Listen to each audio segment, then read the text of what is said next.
ഈ ഇന്നത്തെ ഡിബേറ്റിന്റെ നമ്മളൊരു കൺക്ലൂഷനിലേക്ക് വരികയാണ്. ദിലീപ്, എനിക്ക് തോന്നുന്നു എല്ലാ മുന്നണികളെ സംബന്ധിച്ച് അവരുടെ മുന്നിലുള്ള ഒരു പ്രധാനപ്പെട്ട പ്രശ്നം പ്രചാരണത്തിനുള്ള സമയം വളരെ കുറവാണെന്നുള്ളതാണ്. ഇപ്പോൾ അത് എങ്ങനെയായിരിക്കും ഈ മുന്നണികളെ അവരെങ്ങനെയായിരിക്കും ഈ ഒരു പ്രശ്നത്തെ ഡീൽ ചെയ്യുക? ഗോപികൃഷ്ണൻ, തീർച്ചയായും മുന്നണികളെ സംബന്ധിച്ച് വളരെ ഇനി ചുരുക്കം ദിവസങ്ങൾ മാത്രമേ അവർക്ക് മുന്നിലുള്ളൂ. 19 ദിവസമാണ് ബൂത്തിലേക്ക് എത്താൻ വേണ്ടത്. 17-ാം ദിവസം പരസ്യ പ്രചാരണം അവസാനിക്കുകയും ചെയ്യും.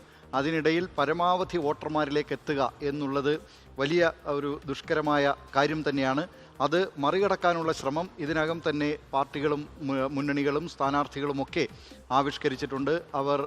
അവർ കളത്തിലിറങ്ങിക്കഴിഞ്ഞു. മാത്രമല്ല, ഇനി ഈ സ്വീകരണ യോഗങ്ങളൊക്കെ അത് പരമാവധി അവർ ഓടിയെത്താൻ കഴിയുന്നിടത്തൊക്കെ ഓടിയെത്തുക എന്നുള്ളതിനായിരിക്കും നമ്മൾ വരും ദിവസങ്ങളിൽ സാക്ഷ്യം വഹിക്കുക. അതോടൊപ്പം ആരോപണ പ്രത്യാരോപണങ്ങൾ ശക്തമാകും എന്നുള്ളതാണ്. ഇനി മാത്രമല്ല ദിലീപ്, ഇപ്പൊ സാധാരണ നിലയിൽ സമൂഹ മാധ്യമങ്ങളിലൂടെ പരസ്യമൊക്കെ ആയിട്ടായിരിക്കും ഇപ്പോൾ അവരതിനെ ശ്രമിക്കുക. പക്ഷേ ഈ പരസ്യങ്ങൾക്ക് അനുമതി വാങ്ങേണ്ട ഒരു സാഹചര്യമുണ്ട്. അപ്പോൾ അതായത് അത് സോഷ്യൽ മീഡിയയിലേക്ക് കൂടി ഇപ്പോൾ അത് ബാധകമാക്കിയിട്ടുണ്ട് അല്ലെ? മീഡിയ എന്താ അത് ഒരു മോണിറ്ററിംഗ് കമ്മിറ്റി ഉണ്ട്. ആ മോണിറ്ററിംഗ് കമ്മിറ്റി നേരത്തെ ഉള്ളതാണ്. പക്ഷേ ഇനി തൊട്ട് സമൂഹ മാധ്യമങ്ങളിൽ പരസ്യം വരികയാണെങ്കിൽ പോലും ഈ കമ്മിറ്റിയുടെ അനുമതി വേണം. അതൊക്കെ അവർ പരിശോധിക്കുന്നുണ്ട്. പക്ഷേ ഇനി കാണാൻ പോകുന്നത് ഏതായാലും ആരോപണ പ്രത്യാരോപണങ്ങൾ തന്നെയായിരിക്കും. അതോടൊപ്പം തന്നെ ചില അവകാശവാദങ്ങളും, ഈ വികസനത്തിന്റെ യഥാർത്ഥ അവകാശികൾ ആര് എന്നതൊക്കെ സംബന്ധിച്ചായിരിക്കും. തനേഷ്, ഈ സമയം കുറവാണ് എന്നുള്ളത് കൊണ്ടുള്ളൊരു ഗുണം എന്താണെന്ന് വെച്ചാൽ ഈ വളരെ പരിമിതമായ ഈ സമയത്തിനകത്ത് കൂടുതൽ ആളുകളിലേക്ക് എത്തണം, കൂടുതൽ ആരോപണങ്ങൾ ഉന്നയിക്കണം, കൂടുതൽ ആരോപണങ്ങൾക്ക് മറുപടി പറയണം.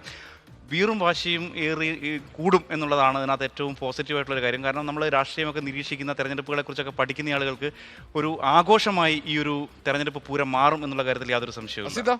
നിയമസഭാ തെരഞ്ഞെടുപ്പിന് പൊതുവിൽ സ്ഥാനാർത്ഥികൾ എന്നതിലുപരി രാഷ്ട്രീയ പാർട്ടികളെ നോക്കി ആളുകൾ വോട്ട് ചെയ്യുന്ന ഒരു നില കൂടിയുണ്ട്. അപ്പോൾ അതുകൊണ്ട് തന്നെ ദിവസം കുറവാണ്. ചിലയിടങ്ങളിലൊക്കെ പുറമേ നിന്ന് നോക്കുമ്പോൾ അത്ര പരിചിതരല്ല എന്ന് തോന്നുന്ന സ്ഥാനാർത്ഥികളുണ്ട്. പക്ഷേ അവരൊക്കെ ഗ്രൗണ്ടിൽ ഉള്ളവരായിരുന്നു, കാലങ്ങളായി അവിടെ വർക്കൊക്കെ ചെയ്യുന്നവരായിരുന്നു എന്നുള്ളതാണ് മനസ്സിലാക്കുന്നത്. അപ്പോൾ അങ്ങനെ നോക്കുമ്പോൾ ഈ പരിചയത്തിന്റെ ഒക്കെ കുറവുണ്ടാകുമെന്ന് തോന്നുന്നില്ല. എന്തായാലും മുന്നണികളുടെ പ്രചാരണം എന്ന നിലയിലേക്ക് ഇനിയുള്ള ദിവസങ്ങൾ പൂർണ്ണമായും കേന്ദ്രീകരിക്കും എന്നുള്ളതാണ് തോന്നുന്നത്. എനിക്ക് തോന്നുന്നു നമ്മുടെ ഗ്രാൻഡ് ഇലക്ഷൻ ഡിബേറ്റിനെ സംബന്ധിച്ച് നമുക്ക് ധാരാളം വിഷയങ്ങൾ ഇനി വരുന്ന ദിവസങ്ങളിൽ ചർച്ച ചെയ്യാനുണ്ടാകും. കാരണം നേരത്തെ ദിലീപ് പറഞ്ഞ പോലെ തന്നെ ആരോപണ പ്രത്യാരോപണങ്ങൾ ശക്തമായ രീതിയിൽ ഉയർന്നു വരാൻ പോകുന്ന ദിവസങ്ങളാണ് നമ്മുടെ മുന്നിലുള്ളത് അല്ലേ?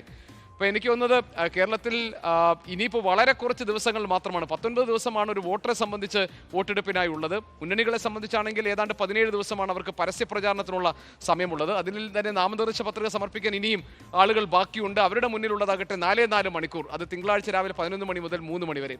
ലോകത്തെവിടെയായാലും ഏത് സമയത്തും 24 വാർത്തകളും ഓഗ്മെന്റഡ് റിയാലിറ്റി പാക്കേജുകളും എക്സ്പ്ലെയിനറുകളും വിശദമായി കാണാൻ ഞങ്ങളുടെ യൂട്യൂബ് ചാനൽ നിങ്ങൾക്ക് സബ്സ്ക്രൈബ് ചെയ്യാം.